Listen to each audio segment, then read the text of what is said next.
De retour sur Africa 24, ouverture ce lundi 19 septembre de la 71e Assemblée Générale des Nations Unies. Et Africa 24 vous propose de suivre les débats en direct de New York.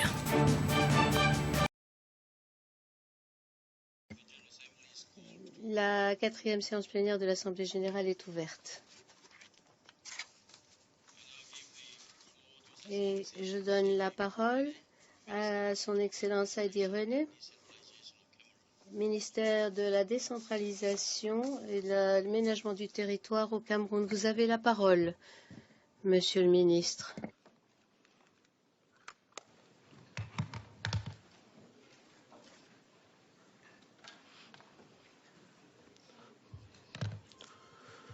Monsieur le Président, Mesdames, Messieurs, au nom du Président de la République du Cameroun, Son Excellence Paul Biya, je veux tout d'abord me féliciter de la décision prise par l'Assemblée générale des Nations unies de tenir la présente réunion de haut niveau sur les réfugiés et les migrants. Ces assises, faut-il le rappeler, font suite au sommet d'Istanbul de mai dernier, qui a reconnu la nécessité de trouver des solutions appropriées aux problèmes concernant les réfugiés et les migrants. En effet, selon le Haut Commissariat des Nations Unies pour les réfugiés, il y avait en 2014 14 400 000 millions de réfugiés, dont la moitié est composée d'enfants et d'adolescents. 86% d'entre eux ont été accueillis dans les pays en développement. C'est dire l'importance et l'acuité de ce problème. La question des réfugiés donne lieu à des réactions contradictoires. D'une part, les raisons à l'origine de leur exode suscitent bien évidemment une sincère compassion. D'autre part, leur afflux massif provoque inquiétude et réticence. Conséquence, les politiques d'accueil se resserrent, les frontières se ferment et les camps de rétention se multiplient. De leur côté, les migrants, parfois qualifiés de migrants économiques, continuent d'être l'objet de jugements négatifs. Ils sont souvent perçus soit comme des concurrents en matière d'emploi, soit comme une menace pour la sécurité. Ces réactions s'expliquent sans doute par les difficultés économiques ou la situation sécuritaire des pays d'accueil ou de transit. La présente réunion devrait opportunément marquer un tournant dans la prise en compte de la gestion des migrations internationales. En même temps, elle offre, me semble-t-il, l'occasion de poser une question fondamentale. Réfugiés et migrants ne sont-ils pas les deux facettes d'une même réalité? Les premiers sont le plus souvent victimes des conflits, les seconds fuient la misère ou l'oppression. Mais ils font partie, les uns et les autres, de la même humanité. À ce titre, ne devraient-ils pas bénéficier des mêmes droits et garanties qui figurent dans notre charte? Monsieur le Président, le Cameroun est bien conscient de ce problème. Du fait de l'agression qu'il subit depuis 3 années de la part de l'organisation terroriste Boko Haram et des crises politiques dans son voisinage, le Cameroun accueille environ 350 000 réfugiés et migrants. De par sa situation géographique, sa stabilité et, dans une certaine mesure, son niveau de développement, le Cameroun se trouve être à la fois pays d'accueil et de transit. De fait, il existe dans notre pays une tradition d'accueil qui offre aux étrangers un environnement socio-culturel ouvert et tolérant. Confronté à l'afflux massif de réfugiés et migrants, le gouvernement camerounais a pris les mesures qui s'imposaient pour subvenir à leurs besoins essentiels. Dans un élan de solidarité spontanée, notre population s'est mobilisée pour apporter sa contribution, et ce, avec l'appui très appréciable et très apprécié des pays amis et des organisations humanitaires internationales, au premier rang desquels le Haut Commissariat des Nations Unies pour les réfugiés. Tout est mis en œuvre pour assister ces milliers de personnes en détresse. Les efforts considérables consentis portent notamment sur la sécurité des personnes, leur alimentation, leur santé, voire l'éducation de nombreux enfants qui vivent dans près d'une dizaine de camps de réfugiés. Des moyens considérables, ai-je dit, sont déployés, mais les besoins restent énormes. Avec le concours de nos partenaires, dont les Nations Unies, un plan de réponse pour l'année 2016 a été élaboré et est évalué à 282 millions de dollars, dont 20% seulement sont déjà mobilisés. C'est donc le lieu d'en appeler encore à la communauté internationale pour soutenir les pays d'accueil comme le Cameroun, qui n'a cessé de tout temps d'accorder refuge à des personnes en détresse et qui doit cependant mener de front l'action humanitaire qui en découle et la mise en œuvre d'un plan de développement ambitieux pour accéder à l'émergence. J'ajoute pour finir, Monsieur le Président, que dans le cadre des objectifs du développement durable, mon pays s'est engagé à coopérer au niveau international pour faciliter la migration et la mobilité de façon ordonnée, sûre, régulière et responsable.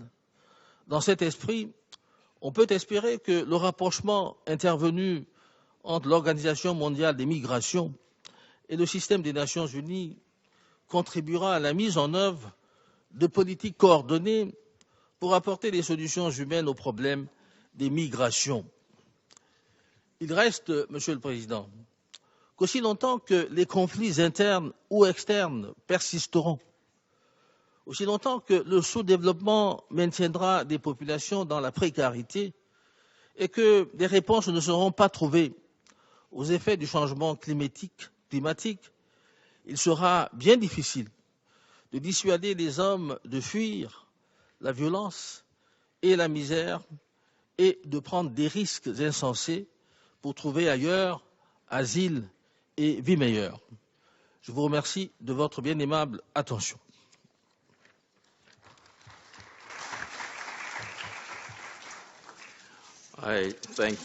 Je remercie Son Excellence Monsieur le Ministre de son allocution. Je donne maintenant la parole à Son Excellence Abdallah Albetou Koulsé Mabrik, ministre des Affaires étrangères de la Côte d'Ivoire. Vous avez la parole. Monsieur le Président, Excellences Mesdames et Messieurs, le monde est confronté ces dernières années à des flux sans précédent de migrants et de réfugiés. Ces déplacements massifs qui tirent leur origine des raisons à la fois politiques, économiques, sécuritaires, sociales, environnementales et parfois culturelles témoignent du sentiment de désespoir que ressentent ces millions de personnes obligées de fuir leur pays pour un ailleurs bien souvent incertain, défiant leur mode de vie traditionnel et bouleversant parfois l'horizon culturel et social auquel ils sont confrontés.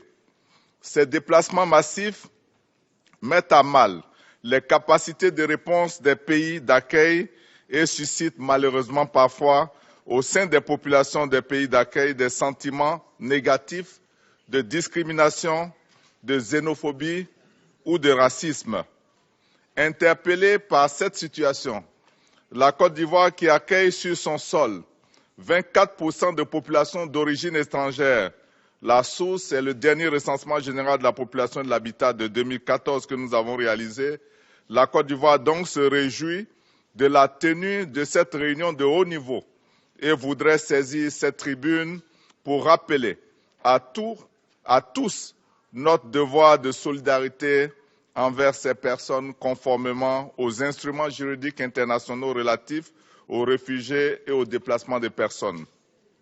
Monsieur le Président, Mesdames et Messieurs, la Côte d'Ivoire est toutefois consciente que l'ampleur du phénomène des déplacements des personnes ces dernières années exige de tous les pays une réponse globale, concertée et harmonisée pour faire face aux nombreux défis que soulèvent ces migrations. En effet, aucun État ne peut à lui seul gérer le phénomène des déplacements massifs de population.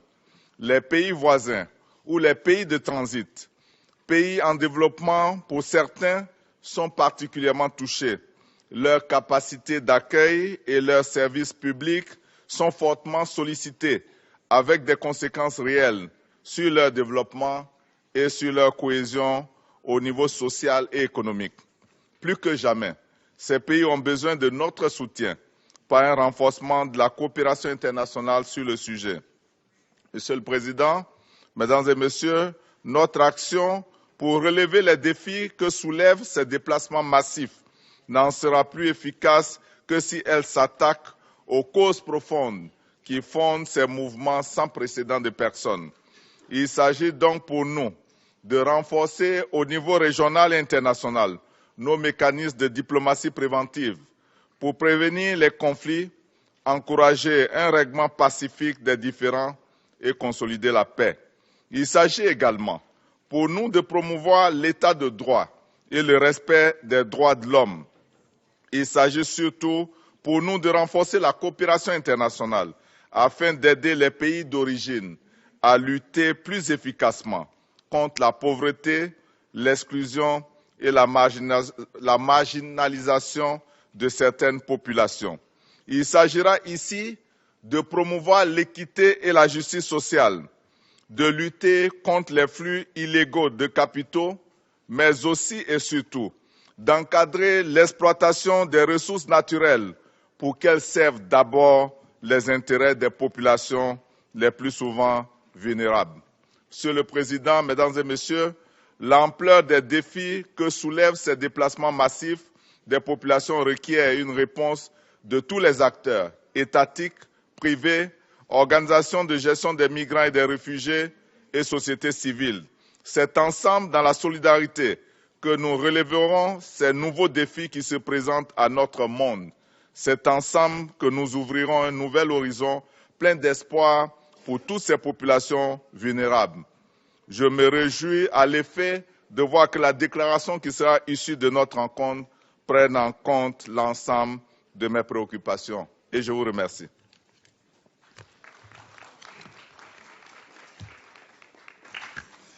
Je remercie le ministre de son intervention.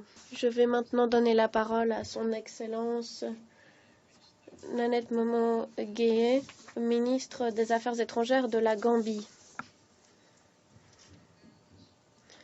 Merci beaucoup, Monsieur le Président, Excellences, Mesdames et Messieurs les chefs d'État et de gouvernement, Mesdames et Messieurs. La tenue de cette réunion de haut niveau sur la migration tombe à point nommé, étant donné que nous sommes les témoins d'une des tragédies les plus graves depuis la création des Nations Unies. Même si les migrations font partie de notre histoire, alors que des populations sont en quête d'une vie meilleure, nous sommes frappés par des crises humanitaires, des conflits et des catastrophes climatiques.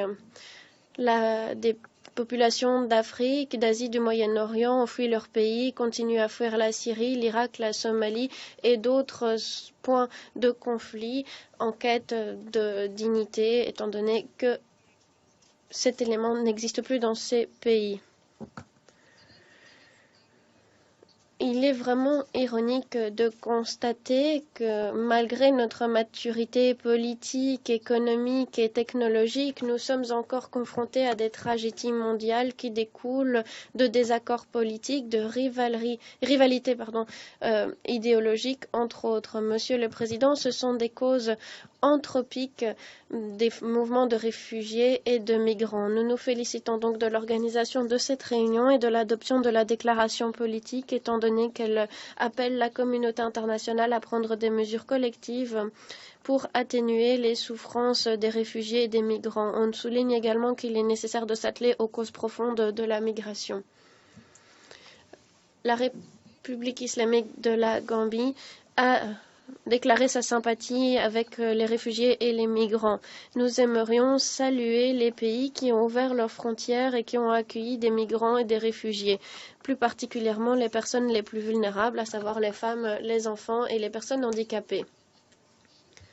Ces interventions doivent être saluées. C'est un véritable exemple d'humanité. De la même façon, nous appelons les pays frappés par des conflits et les pays d'origine à faire montre de compassion en laissant de côté les rivalités idéologiques et politiques pour préserver leur population de la mort et de la destruction. On ne pourra contrôler les flux migratoires que lorsque l'on garantira la paix, la stabilité et la réconciliation dans nos pays. Monsieur le Président, le gouvernement de la République islamique de la Gambie estime que les migrants et les réfugiés sont des êtres humains et sont donc dotés de droits inaliénables qui doivent être préservés et conservés afin de garantir leur bien-être et leur dignité. S'agissant du fléau subi par les migrants et les réfugiés, nous devons tenir compte de la nécessité de garantir le partage des responsabilités en ce qui concerne le coût d'accueil et de réinstallation des réfugiés, coût qui est trop important pour un seul pays. Voilà pourquoi nous appelons toutes les nations à contribuer généreusement au Fonds mondial et à faciliter les travaux des agences des Nations Unies chargées de gérer la crise migratoire. En parallèle, l'assistance humanitaire et l'assistance au développement devraient être renforcées et fournies immédiatement aux pays qui accueillent des réfugiés et des migrants. Cela permettra à ces pays d'accueil de fournir un système plus efficace sans perdre de ressources. Il faut également que notre réunion envisage les aspects positifs de la migration. La plupart des migrants sont des véritables professionnels qui peuvent contribuer à l'économie de leur pays d'accueil si les marchés de l'emploi peuvent les accueillir. Les migrants peuvent également contribuer à la diversité et favoriser la coexistence pacifique. Pour les réfugiés, il est également nécessaire d'encourager l'élaboration de programmes de qualité afin de garantir des procédures juridiques rapides. La réinstallation est indispensable pour réduire, voire éliminer les souffrances de ces personnes, plus particulièrement des femmes et des enfants. Nous appelons les pays d'accueil à se doter de stratégies et de programmes qui aideront les réfugiés et leurs dépendants à trouver des lieux sûrs, à vivre dans la dignité, lorsqu'il n'est pas possible d'organiser leur retour et leur réinsertion dans leur pays d'origine. Monsieur le Président, pour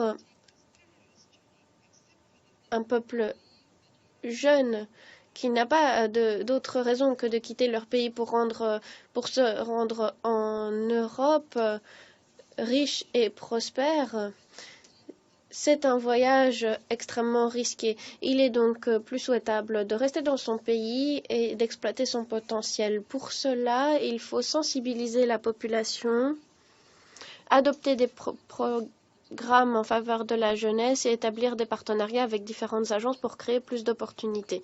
Je terminerai en appelant cette auguste assemblée à se pencher sur le problème de la traite des êtres humains. Ces criminels, ces passeurs doivent être traduits en justice pour mettre fin à ces traversées dangereuses. J'espère que notre réunion permettra de compléter les efforts déployés afin de répondre aux souffrances des migrants et des réfugiés et afin d'adopter des approches collective. Nous devons garantir la sûreté et la sécurité de tous nos citoyens. Je vous remercie de votre attention. Je remercie Madame le ministre. Je passe la parole à la Guinée, Makate Camara.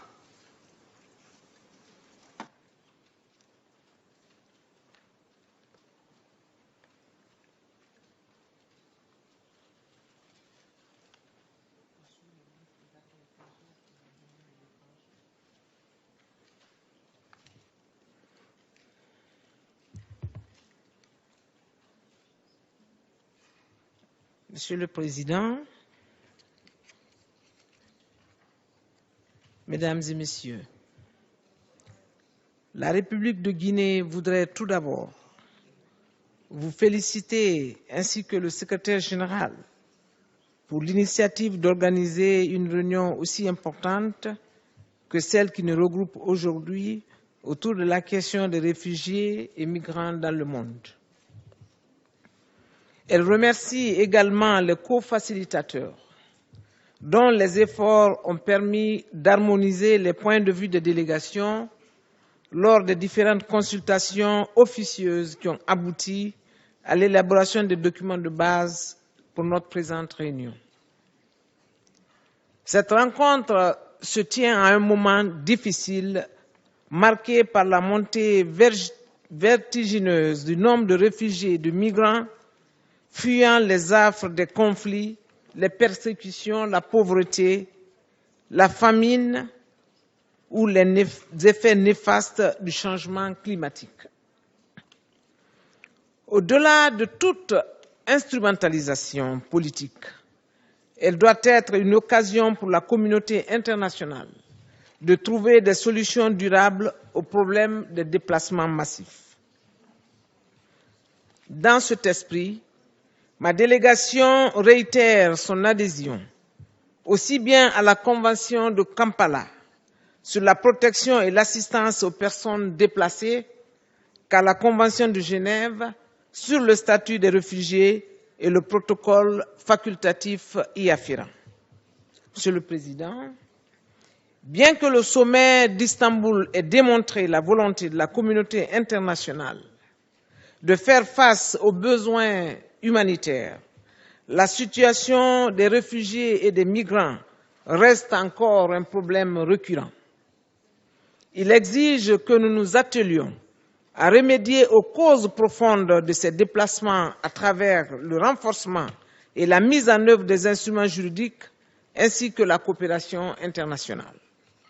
C'est pourquoi ma délégation se réjouit de l'élaboration de la déclaration politique, le pacte mondial et les documents annexes qui sont soumis aujourd'hui à notre approbation. Monsieur le Président, la recherche des financements et la transparence dans la gestion des fonds humanitaires sont nécessaires en plus de toute volonté politique affirmée du haut de cette tribune. Ils permettront le renforcement de la résilience des pays d'accueil et la réalisation des conditions d'un retour sécurisé, incluant la protection, l'autonomisation et la sédentarisation des réfugiés et migrants dans les pays d'origine. L'accroissement des fonds humanitaires doit permettre également une intervention préventive qui contribuerait au financement des projets de développement pour les jeunes et les femmes, ainsi que les politiques nationales qui préviendraient les déplacements massifs. Dans ce cadre, mon pays a initié de nombreux projets en faveur des jeunes et femmes, dont la réalisation sollicite le soutien de nos partenaires bi- et multilatéraux. Ils permettront la création d'emplois pour les jeunes et l'autonomisation des femmes d'ici à l'an 2030. Monsieur le Président, la dignité humaine et les droits de l'homme doivent guider nos réflexions en vue d'éradiquer l'intolérance, le racisme, la xénophobie et d'autres traitements cruels dont les réfugiés et migrants sont plus ou moins victimes dans les pays d'accueil. Bien que le droit international humanitaire garantisse la protection internationale des réfugiés et migrants, ces milliers de personnes sont exposées à l'exploitation et continuent d'être privées de leurs droits les plus élémentaires. C'est la situation des travailleurs migrants et leurs familles, les difficultés rencontrées dans les enregistrements ou recensements, la précarité des conditions de détention dans les camps de réfugiés. À cette panoplie s'ajoute la situation alarmante des enfants et des femmes qui constituent plus de la moitié du nombre de réfugiés et migrants dans le monde. En Afrique de l'Ouest, des centaines de milliers de déplacés et de réfugiés en détresse sont dénombrés, notamment dans la bande sahélo-saharienne et dans la région du lac Tchad, en raison des activités terroristes de Boko Haram et des autres sectes djihadistes. Le déplacement massif des réfugiés et migrants ne doit pas seulement être traité comme un mal, il peut être un facteur de développement pour nos pays lorsque les responsabilités sont bien partagées. L'éducation, la création d'emplois et l'inclusion sociale peuvent non seulement limiter le déplacement massif, mais aussi permettre aux réfugiés et migrants de contribuer au développement socio-économique des pays d'origine et d'accueil. le rapatriement des fonds vers des pays d'origine par les migrants et la main-d'œuvre que constituent les travailleurs migrants dans les pays d'accueil peuvent bien justifier cet élan. C'est dans ce cadre que ma délégation souhaiterait saluer les efforts d'intégration et d'éducation entrepris par certains États en faveur des réfugiés et migrants. Monsieur le Président, face à la recrudescence actuelle du flux migratoire, il serait important que nous renforcions le système des Nations Unies par la redéfinition d'un nouvel accord avec l'Organisation internationale pour la migration, dont l'expertise et le volontariat ont contribué immanquablement au succès de nos actions en faveur des réfugiés et migrants. Et c'est en cela que nous saluons la convention qui a été signée ce matin entre l'ONU et l'OIM. C'est l'occasion également de plaider en faveur de la protection du personnel humanitaire de l'ONU, notamment l'Office de coordination des actions humanitaires et le Haut Commissariat aux réfugiés. Aussi, il faut encourager les États à la signature, la ratification et la mise en œuvre des instruments juridiques pour une meilleure protection des réfugiés et migrants. La République de Guinée se félicite d'avoir accueilli sur son sol plus d'1 million de réfugiés suite aux guerres civiles qui ont malheureusement secoué ses États voisins, notamment le Libéria, la Sierra Leone et la Côte d'Ivoire, de 1990 à 2011. Grâce à notre politique d'intégration et aux efforts du Haut Commissariat aux réfugiés, de nombreux réfugiés ont acquis la nationalité guinéenne ou regagné leur pays d'origine sur leur propre demande. Aujourd'hui, la Guinée compte sur son sol plus de 4 000 réfugiés qui continuent de bénéficier pleinement de l'hospitalité et de la protection du gouvernement guinéen. Cette expérience non négligeable de la Guinée dénote du respect de nos engagements internationaux et de la conscience du partage de l'humanité. Dans une démarche préventive des causes du déplacement massif des réfugiés et migrants, le gouvernement guinéen s'est engagé à consolider le climat de paix par le respect des droits de l'homme et de l'état de droit. Il a également renforcé les mesures de protection de l'environnement et mis en place des structures nationales humanitaires capables de répondre aux besoins des déplacés. Monsieur le Président, la solution au déplacement massif des réfugiés et migrants requiert une action commune émanant d'une réelle volonté politique, de coopération et d'assistance mutuelle. Le gouvernement guinéen, à cet égard, réitère la ferme volonté et la disponibilité de notre pays de continuer à œuvrer avec tous les États afin de contribuer à la réalisation de la sécurité et la paix dans le monde, sans lesquelles aucune solution de développement n'est envisageable. Pour terminer, ma délégation voudrait exprimer son soutien et son adhésion aux conclusions et recommandations de la présente assise. Je vous remercie, Mesdames et Messieurs, de votre bienveillante attention. Son Excellence Makale Camara, ministre des Affaires étrangères et des Guinéens vivant à l'étranger. Et je passe la parole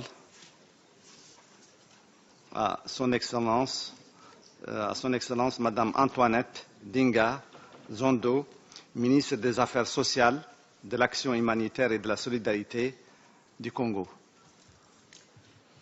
Monsieur le Président, Excellences, Mesdames et Messieurs les chefs de délégation, la gestion des déplacements massifs de réfugiés et de migrants constitue l'un des défis majeurs de notre époque. Ma délégation apprécie à sa juste valeur cette réunion de haut niveau qui nous offre l'occasion de prendre de nouveaux engagements face à ce phénomène qui n'épargne aucun continent. Selon les statistiques, à ce jour, sur un total de 17 millions de personnes déplacées dans le monde, l'Afrique compte 12 millions de réfugiés et de personnes déplacées, représentant ainsi le plus grand pourvoyeur de réfugiés et de migrants. Le nombre de déplacés internes y est aussi en constante augmentation. S'agissant de mon pays, le Congo, il abrite actuellement 53 717 réfugiés, majoritairement en provenance des pays voisins, notamment la République centrafricaine, la République démocratique du Congo et le Rwanda. À ce nombre s'ajoutent 6004 demandeurs d'asile, toutes nationalités confondues. Monsieur le Président, pour que les flux migratoires contribuent au rapprochement entre les peuples et au développement des pays, il ne fait plus l'objet d'aucun doute qu'ils doivent être sûrs, réguliers et ordonnés. À cet effet, toute solution durable dans la gestion des déplacements massifs des réfugiés et des migrants n'est envisageable qu'à travers une coopération étroite entre les pays d'origine, de transit et d'accueil, avec l'appui des partenaires du système des agences des Nations Unies. C'est tout l'intérêt que mon pays accorde à la tenue régulière des réunions tripartites avec les pays d'origine des réfugiés et la représentation du Haut Commissariat des Nations Unies aux réfugiés, dont la plus récente a eu lieu du 8 au 9 septembre 2016 à Brazzaville. Cette dernière a porté sur la situation des réfugiés rwandais vivant en République du Congo dans la perspective de l'entrée en vigueur de la clause de cessation du statut de réfugié dont l'échéance est fixée au 31 décembre 2017. Les parties se sont accordées sur la nécessité de poursuivre la sensibilisation aux différentes options ouvertes au libre choix de ces réfugiés, à savoir le rapatriement volontaire, l'exemption et l'intégration locale. En outre, le Congo est partie aux différents instruments juridiques internationaux portant sur la promotion et la protection des droits de l'homme. À ce titre, des textes d'application sont pris au niveau national pour garantir aux réfugiés et aux migrants l'accès aux services sociaux de base, tels que la santé, l'éducation, le logement et l'emploi dans le cadre de leur protection.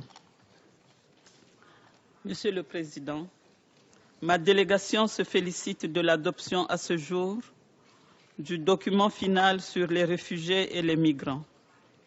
À travers ce texte, la communauté internationale vient de reconnaître, une fois de plus, l'impérieuse nécessité de prendre des mesures qui s'inscrivent dans le cadre de la mise en œuvre de l'agenda 2030 dans le but d'atteindre les objectifs du programme de développement durable au terme échu.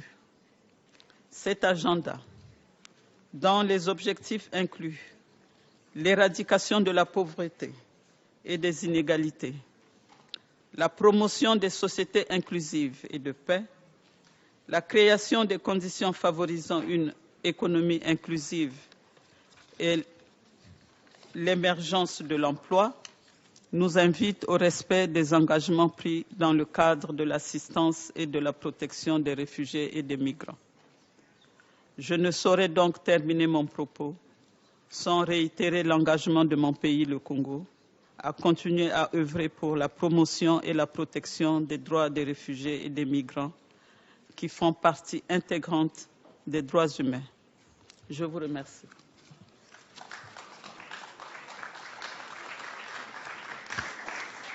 Je remercie la ministre du Congo. C'était les débats de la première journée de la 71e Assemblée générale des Nations Unies à New York. Nous allons marquer une courte pause. Restez avec nous. On se retrouve dans un instant.